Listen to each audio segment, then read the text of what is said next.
Miss Heron, the plum vendor. Her name is Miss Heron.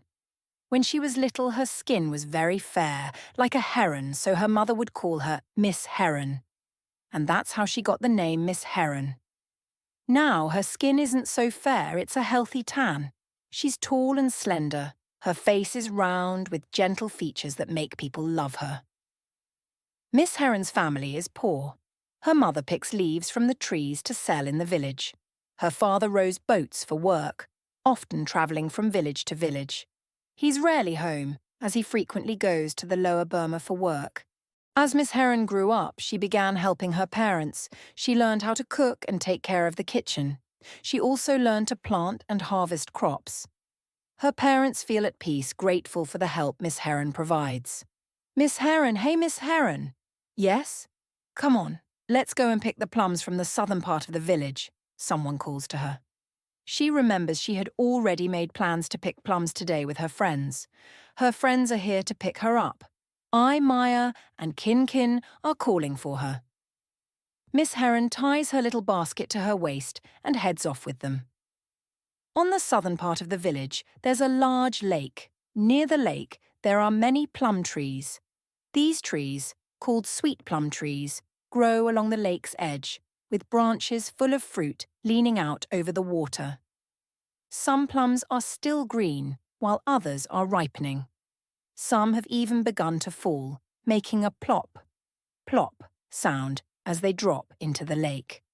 The smaller sour plum trees nearby are round and bushy. These trees bear more fruit, though the plums are smaller and have a stronger scent. Miss Heron is very happy. She and her friends start picking the plums, laughing and singing together. They sit under the trees and pick fruit, sometimes taking breaks to splash in the lake. As the sun begins to set, they walk along the lake's edge, each carrying a basket of plums, and head back home. Today is an auspicious day. Early in the morning, a golden crow was perched on the roof of the hut. It's said that when a crow comes, a guest is on the way. From where could this guest come? On a bright moonlit night, it's usually Ko Yin Mei from Tamardan village who visits Heron's house.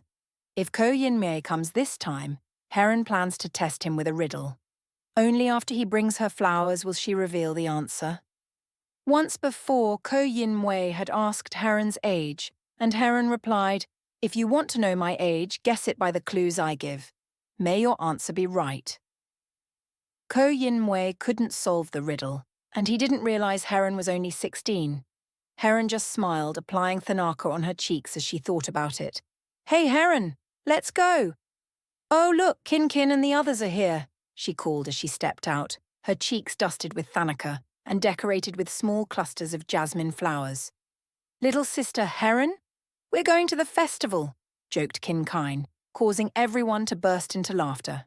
Heron laughed too, feeling a mix of shyness and excitement. When they reached the shade of the plum trees, they paused to rest. 2 lotus flowers in the lake caught their eye, their fragrance drifting gently on the breeze. Heron looked down and began picking plums, while her friends moved from tree to tree, gathering fruit and chatting as they went. Then suddenly, Heron looked up and gasped, "Oh my!" There before her was the king himself, riding on a grand elephant, with his attendants following closely behind. Heron didn't know what to do. She stood there, trembling, clutching her basket of plums. Her friends, equally frightened, huddled under the shade of the plum trees, some frozen, some crouching in fear. The king, seated on his elephant, fixed his gaze on Heron. She lowered her eyes. Then she heard a commanding voice say, "This young girl has found favor with me. I will take her with me." After that, Heron saw nothing more. Her vision faded to darkness. "The young girl Heron has been chosen by the king." The whole village was talking about Heron. "Such great fortune she has," they said, proud and happy for her. "Just look at her.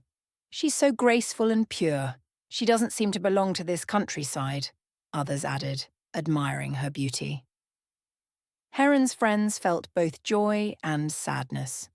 Kin, with tears in her eyes, couldn't help but cry whenever she spoke of her. As for Ko Yin Mei, who often visited Heron, he was torn between happiness and sorrow. "Please, don't talk about Heron anymore," he said, wiping his eyes. "I feel like crying every time." When he said this, others couldn't help but smile gently, feeling a mix of sadness and sympathy. When Heron first arrived at the palace, she did not feel happy. She spent her days on an emotional roller coaster, laughing one moment and shedding tears the next, longing for her small cottage and her little clear stream. She did not enjoy the grand halls and spacious rooms, preferring the simple bamboo groves and the shady tamarind trees of her village.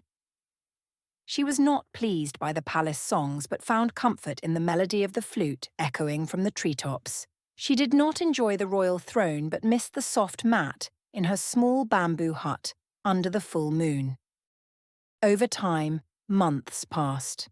Queen Heron began to forget the village and found joy within the palace walls. The intimidating nobles and fearsome guards, whom Heron once dared not look at, now approached her with the utmost respect. The city governors and ministers paid their respects, and the nobility presented her with gifts. All bowed to Heron's commands with reverence. Heron's relatives had also gained various positions within the palace, some as city officials and others as ministers. Heron became a queen highly regarded by the king himself, so there were always people around her, attending to her every need. Many praised Heron's beauty, and on the night of the full moon, a poet from Pinya named Maung San even composed a tribute to Queen Hero's grace and charm. She, in return, gifted him a silver ring as a token of her appreciation. Compliments were constantly heard around her, with "Yes, my queen" being whispered in admiration from all sides.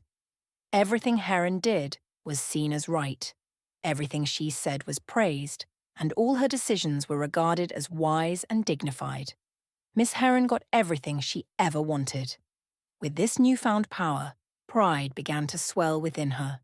She had forgotten her village, no longer missed the young plum trees, and gave no thought to her childhood friends and companions. Miss Heron had forgotten, but her friends like Kin had not forgotten her for even a single day. Whenever they went for a swim in the big pond or walked along its banks, they remembered her. When they passed under the plum trees, Kin could barely hold back her tears. "I still want to see Heron," she told her friends. "I hope she's doing well. Oh, how she loved plum juice and fresh plums. I wish I could go to see her, my dear friends." With that, Kin plucked a few plum leaves, packed some plums, and set off for the city determined to see her dear Heron. She managed to reach the palace grounds. When she got to the area where the palace servants lived, Kin started calling out, "Fresh plums, sweet and juicy. Come get your plums." Kin kept glancing up at the palace windows, hoping Miss Heron would spot her and call her up. As she got closer to Miss Heron's chambers, she called out loudly, "Big, juicy plums, sweet and ripe. Come get your fresh plums." At that moment, a group of palace maidens gathered around Kin, eagerly buying her plums and laughing with each other. Just then, Miss Heron and the king emerged. Miss Heron heard Kin's voice and felt a deep sense of embarrassment, fearing that her humble origins would now be exposed to everyone. The thought of her lowly background being known made her anxious, so she pretended not to recognize Kin. Instead, she barked at the maidens. "Hey, you all! What on earth are you doing here?" Kin felt a surge of joy at the sight of her childhood friend, who looked more beautiful than ever. Miss Heron seemed a bit plumper than before. Kin couldn't help but think, "I wonder if she'll greet me," and "Surely she hasn't forgotten me." Just then, one of the palace attendants announced to Miss Heron, "Your Majesty, someone is selling plums." Miss Heron's face hardened as she replied, "Plums, you say? What nonsense is that? And who even sells these things? Tell me, where did they come from, and which village?" Kin, feeling embarrassed and hurt, packed up her plums and hurried away with downcast eyes and a heavy heart. "Oh, dear Heron," she thought, "there's no need to be this proud." Fighting back tears, she made her way back to the village. When the king overheard Miss Heron's words, he was furious. "A person who forgets her true origins," he declared, "is no friend of mine. I once loved you for your honesty, but seeing your arrogance now makes my heart ache. From this day forward, you are banished from the palace."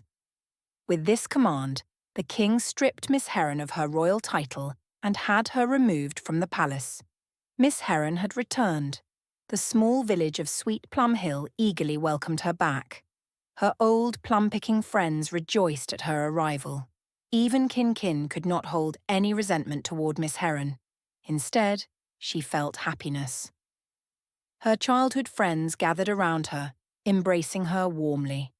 Just as the plum trees were laden with ripe fruit, Miss Heron was now filled with deep regret. She found herself back in the shade of the plum trees, and from that moment on, Miss Heron never left their shelter again.